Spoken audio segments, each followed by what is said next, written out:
democracy is a complex and a fragile thing, which we know. And you know, just about every regime on this planet claims to be a democracy. And one of the things we learn from that is the mere presence of elections doesn't make a democracy. It's part of it. It's important, but you know, elections can be swayed by powerful forces, particularly where you have concentrated media ownership in the hands of people like Murdoch. So we have that problem in Australia. What's important for a democracy is not just that you have free and fair elections, but you have rights of political participation, and that's what we're looking at today. This idea that democracy is just about a winner-take-all mandate at an election, and then you move in and become, you know, another form of sort of temporary elected dictatorship, you know, that's not sufficient for a democracy. Particularly that's not sufficient when you have, you know, a massive industry like the fossil fuel and mining industry in Australia that's for over 70 years has been corrupting the political process.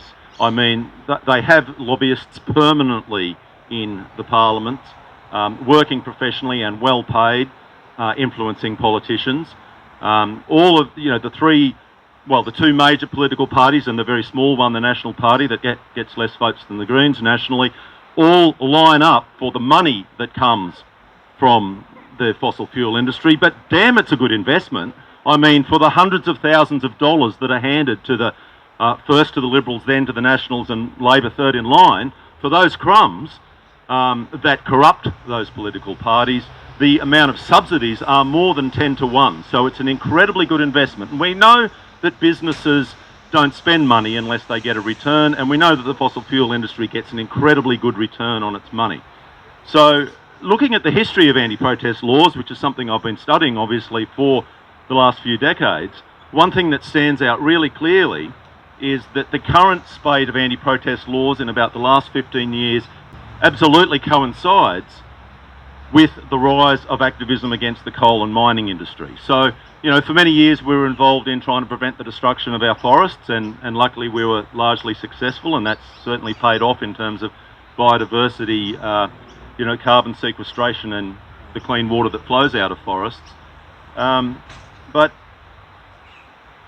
And we ran, you know, strong blockades in those days, but were we met with these kinds of knee-jerk anti-protest laws? Well, we weren't to the same extent now, but the minute it turned around, and necessarily turned around, to focus upon the mining industry and the fossil fuel industry, we suddenly saw those three major political parties suddenly going in lockstep in trying to push down this kind of activism. So, you know, so when we were blockading, and one of the reasons I want to make this point is, you know, a few people are, you know, critical of the idea of blocking roads and it inconveniences people. Is it good strategically? Those are all good questions to ask as a movement, but they, you know, you can't compare that to these authoritarian and unjustifiable laws. You know, whether you make a strategic decision to do something in a particular way is a separate issue. And, you know, you know, getting older myself and looking at what young people are doing, I don't consider it sort of necessarily my role to say, oh, that's not the strategy I'd adopt. I mean, young people are facing a much longer climate future than older people, and so necessarily they're going to be more concerned. Necessarily they're going to see it as a bigger crisis, because, you know, when we hear how bad things will be in 50 years' time, you know, there is a little voice that goes, oh God, I won't be here then. That's not so for our youngest people. So, you know, they need to make their own decisions about the types of actions they take. And as we've heard today, the balance of inconvenience just doesn't stack up. When you look what we've been through with the fires, you look what we've been through with the floods, that balance of inconvenience just doesn't stack up. So what have we seen with anti-protest laws? What we've seen is when we started blockading coal mines, the New South Wales government increased the penalties by a factor of 10 for trespass against mining operations. We've seen, you know, massive increases in the laws, the anti-protest laws in relation to mining and, of course, coal seam gas, after our region was so wonderfully successful in kicking out the fossil fuel industry from our region. And it hasn't been only confined. I mean, the Liberal and National parties have been the worst, but the Queensland Labor government outlawed lock-on devices and increased massively the penalties. In New South Wales, we've seen the Labor Party vote with this current legislation that Violet's been imprisoned for.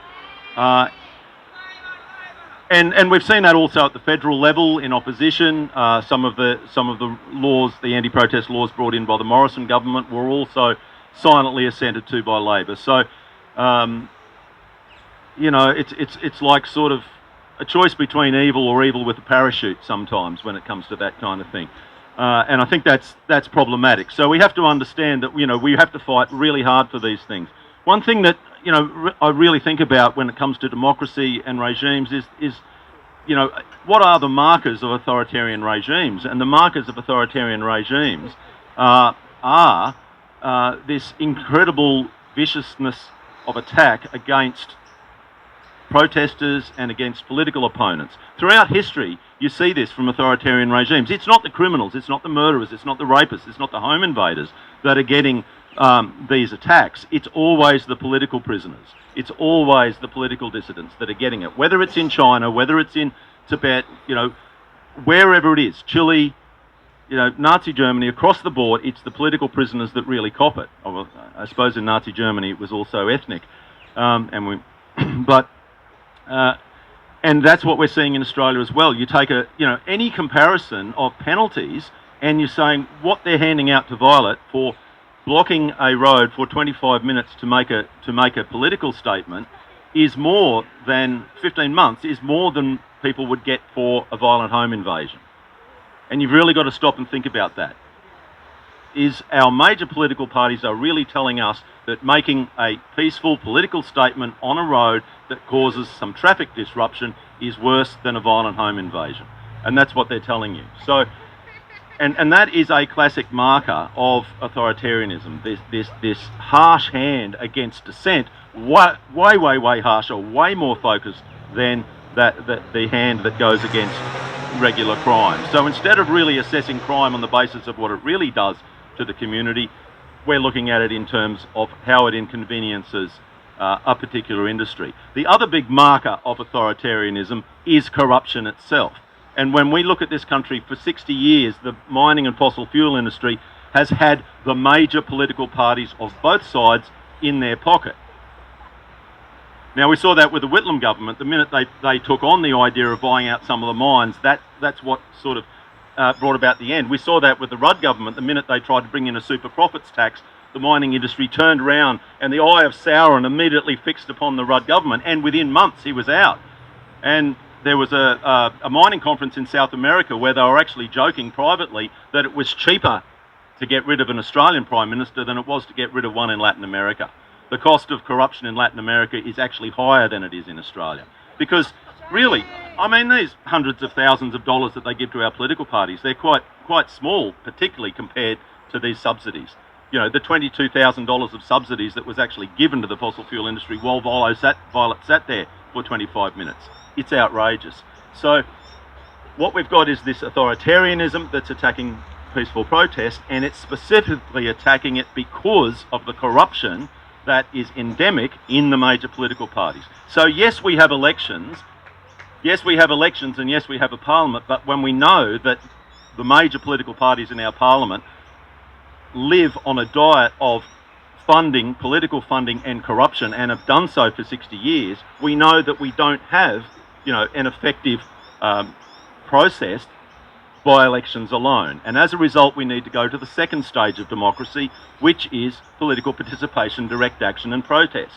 And if we understand what democracy is, we understand that elections are only the icing on the cake. It's that capacity to be politically engaged and participatory citizens which is the absolute cornerstone of democracy. In fact, it's how we got it. We weren't just given the vote out of the goodness of the heart of the entrenched powers. You know, we saw the fights that women went to get suffrage, the suffragettes, and that's exactly the situation we're looking at today. So, you know, what we're actually seeing is that the Australian government and Australian state governments around the country are sharing DNA with authoritarian regimes throughout the globe and across history because they have the same basic characteristics: entrenched corruption of an economic nature from an entrenched industry, and then this absolutely disproportionate attack on political dissidents. And that's all climate protesters are, just political dissidents who history will of course vindicate. We know that we are heading into a crisis bigger than we can imagine. And the holding of a flare, it is an emergency beacon. Okay, it's an emergency beacon to say, hey, we are in distress. So it actually makes sense as a symbol, even though it's an offence. And as people have pointed out, soccer hooligans, New Year's Eve, you know, do they go and attack a person at New Year's Eve who holds up a flare in the same way? Of course they don't. It's just a minor incursion. But as soon as it's a political protest, somehow the penalties are getting higher and higher and higher. So we are really fighting. We are really fighting a rise of authoritarianism and a problem for democracy here, and we need to be very aware of that. Might leave it there.